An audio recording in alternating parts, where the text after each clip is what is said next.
Hi అండి. Welcome to Godavari అమ్మాయి ముచ్చట్లు. ఈరోజు ముచ్చట ఏంటంటే మేమైతే కంచి వచ్చామండి టెంపుల్ కోసమని. ఇంకా టైం అయిపోయిందని భోజనం చేయడానికి వచ్చాము. ఇది ప్యూర్ వెజ్ బాటిల్ అండి. ఇక్కడ చూసారు అసలు జనం ఖాళీయే లేదండి మేము కూర్చోవడానికి. ఇదిగోండి ఒక్క మీల్ వచ్చి 140 రూపీస్ అంట, చపాతీతో సహా.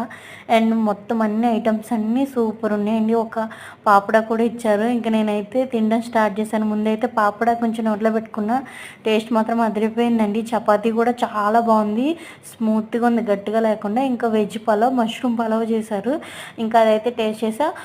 పాయసం కూడా ఇచ్చారండి, సగ్గుబియ్యం పాయసం. ఇంకా దీంట్లో కాంబినేషన్ కందిపొడి, నెయ్యి వేసుకుని తినండి. ఫస్ట్ టైం టేస్ట్ చేసా, నిజంగా చాలా బాగుంది. నాకైతే బాగా నచ్చింది అనమాట. ఇంక సాంబార్ అండి. సాంబార్ లేకపోతే అసలే నాకు ముద్దే దిగదు అనమాట, అంత ఇష్టం అనమాట సాంబార్. ఎక్కడికి వెళ్ళినా సాంబార్ సాంబార్.